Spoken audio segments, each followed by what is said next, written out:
اس قرآن کو پڑھو گے یہ تمہارے لیے شفاعت بن کر کے آئے گا. یہ قیامت کے دن اس آگ برساتی ہوئی دھوپ میں چلچلاتے ہوئی زمین جب کانپے گی اور آسمان کے اوپر سوا نیزے کے اوپر جب سورج ہوگا, یہ قرآن تمہارے لیے چھاؤں بن کر کے آئے گا. یارو اس قرآن سے اپنے رشتے کو مضبوط بناؤ. یہ قرآن ذالک الکتاب لا ریب فیہ, اس کے اندر کوئی شک نہیں, اس کے اندر کوئی شک نہیں, اس کے اندر ہر چیز ہے. ایک کافر یقین رکھتا ہے, ہم مسلمان ہو کے کیوں نہ یقین رکھیں. وَنُنَزِّلُ مِنَ الْقُرْآنِ مَا هُوَ شِفَاءٌ وَرَحْمَةٌ لِّلْمُؤْمِنِينَ, مومنوں کے لیے اس میں نجات ہے, شفا ہے, بخشش ہے, اس کے اندر سب ہے. یہ پورے کائنات کا خزانہ اس قرآن کے اندر موجود ہے. اس قرآن کو طاقوں پہ سجا کے مت رکھو کہ بس سجا کے اور چوم چاٹ کے خلاص سر پہ رکھ کے چوم لیا, چاٹ لیا اور اتنی اوپر رکھ دیا الماریوں میں کہ ہمارے بچوں کی بھی ہاتھ نہ پہنچے. اور جب کوئی مرا تو قرآن بھی نہیں, حفظ جی لوگوں کو ٹوپیاں پہنا کے سپارے پڑھاتے ہیں, چلو چنے پڑھو, چلو قرآن کی تلاوت کرو. ہم نے بھی بڑے آپ لوگوں کو بتایا ہے نا, میں نے یہیں پہ بتایا نا, بڑی قرآن خوانیاں کری ہیں اور بڑے الو بنائے آپ لوگوں کو. آپ ہی لوگ بلاتے تھے, اور کون بلائے گا, عوامی بلاتی تھی. اور دلی والے خاص طور سے عاقل صاحب ماشاءاللہ پیچھے بیٹھے ہوئے ہیں, بڑے بیوقوف ہوتے ہیں. اور اللہ جب دین لیتا ہے تو عقلیں چھین بھی لیتا ہے نا. میں سب کو نہیں کہہ رہا ہوں, جو اہل حق ہیں الحمدللہ بڑے عقل والے ہیں, عاقل صاحب بڑے عقل والے ہیں ماشاءاللہ بھائی, ہے نا. لیکن بیچارے اعوذ باللہ, ہمیں یاد ہے وہ ایام, تجھے یاد ہو کہ نہ یاد ہو, مجھے یاد ہے ذرا ذرا. مسجد کے بیٹھک پہ بیٹھا رہتے تھے, کوئی آتا تھا السلام علیکم, وعلیکم السلام. ہم انتظار کرتے تھے کوئی مرغا پھنسے یا کوئی مرے, آوے خبر کم از کم. اللہ کی قسم بتلا رہے ہیں, اللہ کے گھر میں بیٹھے. ایک دفعہ تو پیسے ہی نہیں تھے ناشتے ہوتے, کہ بڑا متفکر ہو کے بیٹھا تھا, یا اللہ کہیں سے کوئی مرغا آوے. اتفاق سے آ گیا ایک, کہا حافظ جی 4 قرآن چاہیے, 4. ہم نے کہا کوئی بات نہیں, مل جائے. کب چاہیے؟ کل. ٹھیک ہے. اچھا 15 آدمی آئیں گے. اچھا 15 آدمی آئیں گے, 2 روپے کے حساب سے 15 × 30 روپے کرایہ ہو گئے, بھاڑے ہو گئے رکشے کے. اچھا صاحب بھاڑے لے لو, آپ بھاڑے لے لیے. ہم نے اس کے بعد آ کر کے اعلان کر دیا, مار کٹائی ہوتی تھی طلبہ میں, ابے ہمارا نام لکھ, وہ کہتا ہمارا نام لکھ.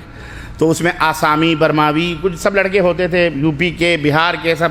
تو ہم لوگوں نے گروپ کبھی دیکھ, وہ اس کے ہاں کوئی پارٹی آتی ہے نا تو اپنے لوگوں کو نہیں بلاتا, یو پی والوں کو الگ کر لو, خلاص اپنے یو پی والے جائیں گے.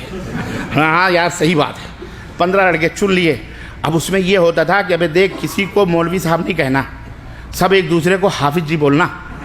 اللہ کے تم کتنے بیوقوف, کتنے قرآن خوانی کے نام پر کیا کیا ناٹک اور ڈرامے ہوتے ہیں وہ ہم جانتے ہیں, تمہیں کیا پتا. تم تو چادر اور کھراڑے لے گئے سوتے ہو, فجر بھی غائب تمہاری. ہیں مولانا صاحب آ رہے ہیں, علامہ صاحب آ رہے ہیں, دودھ کے دھلے ہوئے فرشتے ہیں, زباں پہ امن کے نغمے ہیں, دل جہنم ہے. ابے ہم نے تو ایسے حسین دیکھے ہیں, اعوذ باللہ استغفر اللہ.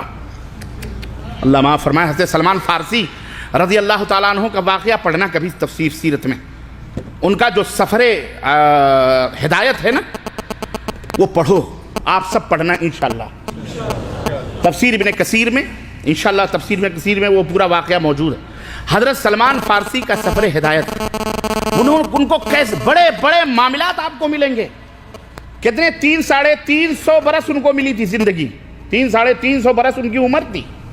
نبی صلی اللہ علیہ وسلم تک پہنچتے کتنا سال لگا ان کو, اور کتنے جگادری اور مولوی اور پادڑیوں سے وہ گزرے ہیں. اللہ اللہ, اور کیا کیا کرشمے دیکھے ہیں وہ سنو, کہ کس طرح تقوی اور پرہیزگاری کی آڑ میں لوگوں کو الو بناتے ہیں لوگ. وہ پورا بھید راز فاش کیا انہوں نے, سمجھ رہے ہیں. تو خیر وہ آ گیا بندہ, ہم نے کہا ٹھیک ہے. بہرحال ہم نے 15 لڑکے نام لکھے. دوسرے دن میرا تبارک نام تھا لڑکے کا. تیار ہے؟ ہاں چلے یار تیار ہے. خلاص رکشہ بلاؤ, صبح فجر کی نماز پڑھے اور جیسے رکشہ بلایا, 2-4 رکشہ والے بیچارے گھومتے ہی رہتے, 2 یہاں پہ 2 ریال چل, 2 روپے 4 روپے 2 آدمی بیٹھے. 15 رکشے لیے ہم لوگ, اور اس کے دروازے پر تو ایڈر لے کے پہلے پہنچ گئے. کنڈی کھٹکھٹائی ہے, وہ بیچارہ انگڑائی لیتا ہوا, کون آیا؟ اچھا حافظ جی لوگ آ گئے. بھاگا اندر, وہ جا کے چاندنی ودنی بچھا رہا اور سفید کپڑے وپڑے پورے ماشاءاللہ سپارے تو ہمارے پاس ہوتے تھے، اس کے گھر میں کہاں قرآن ہے بیچارے کی، اس کے گھر میں غریب کے کہاں قرآن ہے۔ لوگوں بیوقوف نہ بنو، لوگوں الو نہ بنو، لوگوں ہوشیار بنو، ہوشیار بنو۔ نبی نے کتنے مردے دفنائے ہیں، اپنے حقیقی چچا کو بھی دفنایا ہے، نبی نے کبھی قرآن خوانی نہیں کرائی۔ یہ ملا قرآن خوانی کروا رہا ہے اور کہتا ہے ہم اہل السنہ والجماع ہیں، کہتا ہے کہ ہم اہل السنہ اللہ ہدایت عطا فرمائے۔ سنو، اب تو ختم بخاری بھی ہو رہی ہے، جس بخاری کو گالیاں دیتے ہیں اسی بخاری کا ختم ہو رہا ہے۔ اس کے بعد قرآن خوانی ہوتی ہے، رب کی قسم ہے جو ہم نے کبھی ایک پارے پڑھے ہوں، لیکن 4 قرآن دینا ہے۔ ایک دوسرے کو حافظ جی کہتے ہیں، تھوڑی دیر جیسے آدھا گھنٹہ گزرتا تھا کھانی پھوسی شروع ہو جاتی تھی، وہ بیچارہ تھوڑی بیٹھتا تھا، وہ تو اپنا جلدی جلدی منہ ہاتھ دھل کے پاپے،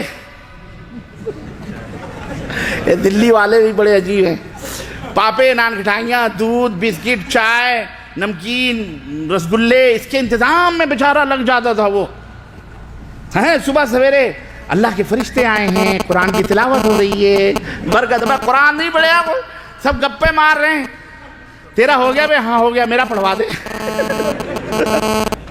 وہ آدھا ادھر پڑھ رہا ہے ادھر پڑھ رہا ہے، پلٹے جا رہے ہیں دھیرے دھیرے، ایک کے بجائے 2 4 10 پڑھ گئے، اللہ اللہ خیر صلی اللہ، ہاں بھیا 4 ہو گئے، 1 گھنٹہ جیسی ہماری پڑھائی کا بھی ٹائم ہوتا تھا بھیا، 8 بجے مدرسہ چالو ہو جاتا تھا تو ہمیں وہ بھی تو دیکھنا رہتا تھا کہ یہاں کے بعد ہم کو وہاں پہنچنا ہے، مولانا لوگ انتظار کریں گے، تو فٹافٹ کر گیا بھیا کیا کس لیے آپ قرآن خوانی کروا رہے ہیں بھائی صاحب؟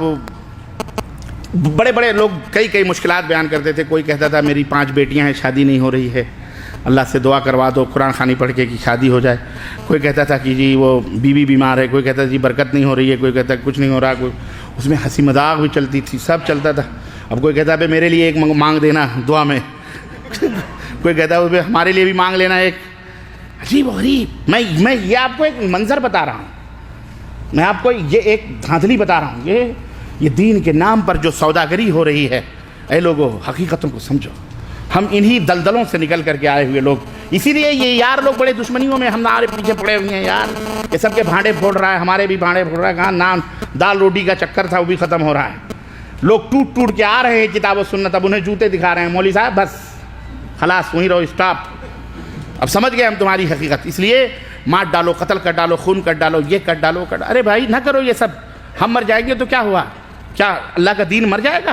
حق بولنے والے کم ہو جائیں گے، ختم ہو جائیں گے؟ 1 نہیں 10 نہیں 20,000 پیدا ہوں گے، اور یہ قیامت تک انشاءاللہ یہ دین چلتا پھرتا رہے گا انشاءاللہ تعالی۔ ہمارا مقصد کیا ہے؟ ہم کو حلوے سے دشمنی ہے، ہم کو نذرانوں سے دشمنی ہے۔ ابھی میں جس کمپنی سے آ رہا تھا، اللہ کی قسم مسجد میں ہاتھ میں میرے قرآن ہے، اس نے ہمیں ہاتھ میں مصافحہ کرتے پیسے دے رہا یار چھوڑو یار، ہاتھ چھوڑو، کہا بھائی صاحب میری طرف، میں بولا رکھو یار، تم گنہگار بنا رہے ہو مجھے یار، میں یار تمہارے پیسے کے لیے تھوڑی آیا ہوں۔ وہ کہہ رہا نہیں کوئی نہیں، ہم نے کہا رکھو نہیں چاہیے، چھوڑ دیا ہاتھ اس کو، جھٹک کے میں گاڑی میں بیٹھ گیا جاوید صاحب کے ساتھ۔ کہنے کا مطلب نظرانے ہمیں دشمنی ہے، ہم بھی چاہتے ہیں بھائی فاخرہ گاڑیاں اور چمچماتے ہوئے ترے ہوں، ہم بھی چاہتے ہیں ہمارے بچے یورپ اور لندن اور امریکہ میں پڑھیں، ہمیں ان حلووں سے، ان مرغوں سے اور ان بکروں سے اور ان نیاز اور فاتحے سے ملنے والی دولتوں سے ہمیں کوئی چڑھے، ہم بھی چاہتے ہیں، لیکن ایسے نہیں جو حرام سے آمیں۔ سمجھ میں آئی بات کی نہیں آئی؟ ہمیں وہ حرام کی دولت یا حرام کا کھانا نہیں چاہیے جو دین بیچ کر کے آوے، ہم تمہارا جہنم بنا کر کے اپنا پیٹ بھریں، یہ ہمیں گوارا، ہم تم کھاؤ کھلاؤ تمہاری مرضی ہے، ہمارا کام بتلا دینا ہے بس کہ یہاں یہ چیزیں۔ تو عرض کرنے کا مطلب یہ ہے کہ اللہ سے جو لوگ اپنے تعلقات کو مضبوط نہیں رکھتے، وہ ذرا سی چیزوں پر گھبرا جاتے ہیں، پریشان ہو جاتے ہیں، لیکن جن کے تعلقات اللہ تبارک و تعالیٰ سے اور اس قرآن سے مضبوط ہوتے ہیں، قرآن کو پڑھتے ہیں، قرآن کے اوپر یقین کرتے ہیں، اسے اپنے لیے شمع ہدایت سمجھتے ہیں، اس کے فرمودات کے مطابق زندگی گزارتے ہیں، انہیں ان قرآن خوانیوں کی، مردوں کے پڑھانے کی ضرورت نہیں پڑتی۔ ان کا ایمان ہوتا ہے کہ ہم اپنے بچوں کو قرآن پڑھا دیں، اپنے بچوں کو حدیث پڑھا دیں، اپنے بچوں کو دین بتلا دیں، انشاءاللہ تبارک و تعالیٰ یہ جب بھی قرآن اٹھا کر کے پڑھیں گے اس کا ثواب آٹومیٹک ہماری قبر میں پہنچتا رہے گا انشاءاللہ تعالیٰ، یہ کہیں نہ کہیں۔ اس لیے اے مسلمان بھائیو، اس قرآن سے اپنے رشتے کو مضبوط بناؤ، انشاءاللہ تعالیٰ ہر غم، ہر پریشانی، ہر دکھ تمہارا انشاءاللہ تبارک و تعالیٰ کٹ سکتا ہے اور دور ہو سکتا ہے۔ حضرت ابو داؤد سنن ابو داؤد میں یہ روایت ابو سعید خدری رضی اللہ تعالیٰ عنہ سے بیان کرتے ہیں کہ دخل النبی صلی اللہ علیہ وسلم مسجد ذات یوم، ایک دن اللہ کے نبی مسجد میں داخل ہوئے، فرآ فیہ رجل من الانصار، ایک انصاری صحابی کو دیکھا بیٹھے ہوئے تھے، یقال له ابو اسامہ، ابو امامہ، انہیں ابو امامہ کہا جاتا تھا۔ فقال یا ابا امامہ ما لی اراک جالسا فی المسجد فی غیر وقت الصلاۃ، نماز کا وقت نہیں ہے، اس مسجد میں بے وقت آ کر کے تم بیٹھے ہو، کیا بات ہے؟ مسجد میں بلا کسی نماز کا ٹائم ہے ہی نہیں، یہاں مسجد میں آگے خاموش بیٹھے ہو، کیا بات ہے؟ کوئی مقصد ہے، کوئی معاملہ ہے؟ قال ہموم لزمتنی ودیون یا رسول اللہ، اے اللہ کے نبی قرضوں نے اور دنیا کے غم نے پریشان کر دیا تو آ کے اللہ کے گھر میں بیٹھ گئے۔ اللہ، پریشان ہوں، قرض دار ہوں، غم ہے تو میں یہاں آگے بیٹھ گیا ہوں۔ قال افلا اعلمک کلاما اذا انت قلته اذهب الله عز وجل همك وقضى عنك دینک، کیا تجھے یہ اچھا نہیں ہے، پسند نہیں ہے کہ میں تمہیں کچھ ایسی دعائیں بتلا دوں کہ جن کے ذریعے سے تم اگر اللہ سے دعا کرو تو اللہ تمہارے غم کو بھی دور کر دے اور تمہارے قرضوں کو بھی اپنی طرف سے پورا کر دے؟ اب کیا چاہیے ان کو؟ بھائی اندھے کو کیا چاہیے؟ دعا کھائے، خوش ہو گئے، کیا کتنی بڑی بات ہے۔ اللہ کے نبی تو اللہ کے نبی صلی اللہ علیہ وسلم سے کہیں قل تو بھلا یا رسول اللہ، کہنے لگے ہاں اللہ کے نبی کیوں نہیں، بتلائیے۔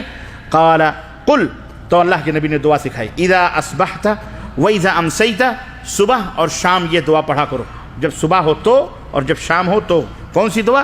اللہم انی اعوذ بک من الہم والحزن واعوذ بک من العجز والکسل واعوذ بک من الجبن والبخل واعوذ بک من غلبۃ الدین وقہر الرجال، یہ دعا پڑھو۔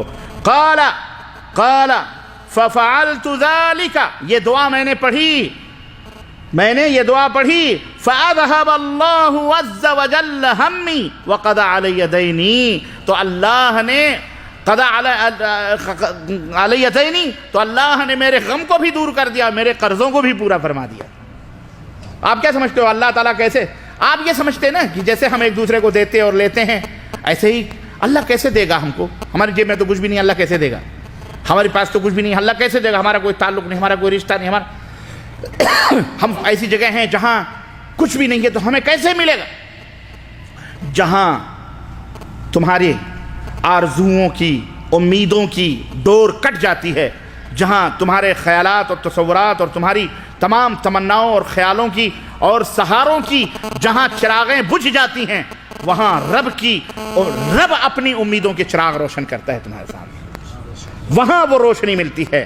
اللہ فرماتا ہے کہ وَمَن يَتَّقِ اللَّهَ يَجْعَلْ لَهُ مَخْرَجًا، اللہ جب کسی کے ساتھ اللہ سے جو تقوی اختیار کرتا ہے، اللہ اس کے لیے ایسے راستے بناتا ہے کہ اس راستے سے اسے روزی دیتا ہے کہ وہ سوچ بھی نہیں سکتا کہ یہ روزی اسے کہاں سے مل رہی ہے۔ ایک بات بتاؤں میں، اللہ کے رسول صلی اللہ علیہ وسلم غزوے سے واپس ہو رہے ہیں اور ایک ایسی وادی سے گزرے جہاں سایہ تھا، جھاڑیاں تھیں، دوپہر کا وقت تھا، تمام صحابہ گرمی کی شدت سے بچنے کے لیے کیکڑ کے جھاڑوں کے نیچے یا جو بھی جھاڑیاں تھیں پہاڑوں کی اوٹ میں جا کر کے بسترے بچھا کر کے آرام کرنے لگے۔ اللہ کے حبیب حضرت محمد رسول اللہ صلی اللہ علیہ وسلم نے بھی ایک جھاڑ دیکھی اور وہاں اپنی تلوار لٹکائی اور اس جھاڑ کے نیچے لیٹ گئے۔ تھوڑی دیر کے بعد تھکاوٹ تھی، ہوائیں چلیں، اللہ کے نبی کو نیند لگ گئی، آپ سو گئے۔ اچانک آپ کے کانہائے مبارک سے آواز ٹکراتی ہے، مَن يُنقِذُكَ مِنِّي يَا محمد، کوئی دشمن رسول کسی گھات میں لگا ہوا تھا، تاک میں لگا ہوا تھا، چپکے سے آیا۔ صحابہ کرام دور دور بکھرے ہوئے ہیں، ابھی کسی کی نظر نہیں پڑی ہے، انہوں نے سب اپنے اور سب نیند کی آغوش میں ہیں، سب سو رہے ہیں۔ ادھر اللہ کے نبی صلی اللہ علیہ وسلم کے کان سے آواز ٹکرائی، مَن يُنقِذُكَ مِنِّي يَا محمد، اور دیکھا کہ لٹکی ہوئی تلوار دشمن کے ہاتھ میں اور وہ بھی گردن کے شہرک پر رکھی ہوئی، یہاں رکھی ہوئی تلوار، حلق پہ ذرا سی دباؤ کا فاصلہ ہے کہ گردن جسم سے جدا ہو جائے۔ اس عالم میں وہ شخص پوچھتا ہے کہ تجھے مجھ سے کون بچائے گا؟ محمد آج بتا، تجھے کون بچا سکتا ہے؟ کون بچا سکتا ہے؟ کوئی فاصلہ نہیں تھا، صرف صرف دباؤ کا فاصلہ تھا، طاقت کا فاصلہ تھا، وزن کا فاصلہ تھا کہ وہ زورا تھوڑا وزن ڈالتا، محمد الرسول اللہ صلی اللہ علیہ وسلم کی گردن جسم سے الگ ہو جاتی۔ لیکن اس موقع پر بھی دیکھیں تعلق، اللہ سے تعلق، جب اپنا رشتہ اللہ سے مضبوط ہوتا ہے نا تو کہتے ہیں نا کہ دکھوں میں کون یاد آتا ہے؟ جس سے جتنا گہرا تعلق ہوتا ہے، محبت ہوتی ہے، وہی یاد آتا ہے۔ کفار مکہ بھی جب سمندروں میں پریشان ہوتے نا تو اپنے باپ داداؤں کے پوجے پاٹ بھول جاتے تھے، انہیں وہ بھی بت بت پرستی چھوڑ کر کے اللہ کو پکارنے لگتے تھے مومن۔ اور آج تو افسوس یہ ہے ہمارے کلمہ پڑھنے والوں کو کہ یہ کفار مکہ سے بھی بدتر ہو چکے ہیں کہ وہ تو کم از کم دکھوں میں مصیبتوں میں اللہ کو پکارتے تھے، یہ تو خوشی ہو یا مصیبت ہو یہ صرف شیخ عبد القادر جیلانی، غوث اور خواجہ اور فلانے یہی پکارتا ہے، بابا ہی کا نام لے رہا ہے، یہ اس سے بھی بدتر ہو چکا ہے۔ اللہ کے رسول صلی اللہ علیہ وسلم نے جب دیکھا یہ منظر، وہ آپ تصور کریں، اللہ کے رسول صلی اللہ علیہ وسلم نے مسکراتے ہوئے فرمایا اللہ، اسے سوال کیا نا میں ينقذک منی، مجھ سے کون تجھے بچا سکتا ہے؟ قال اللہ، اللہ کے حبیب نے دل سے کہا میرا اللہ مجھے بچائے گا۔ اللہ کا نام سنتے ہی اس کے ہاتھوں میں کپ کپاہٹ شروع ہو گئی، لرزاہٹ شروع ہو گئی اللہ کا نام سنتے ہی، اور تلوار اس کے ہاتھ سے زمین پر گر گئی۔ نبی کائنات پھرتی کے ساتھ اٹھے، تلوار ہاتھ میں لی اور جھٹ سے اس کی گردن پہ تلوار رکھی۔ اب وہ چت پڑا، اللہ کے نبی نے فرمایا وَمَن يُنْقِذُكَ مِنِّي یا رجل، اب تجھے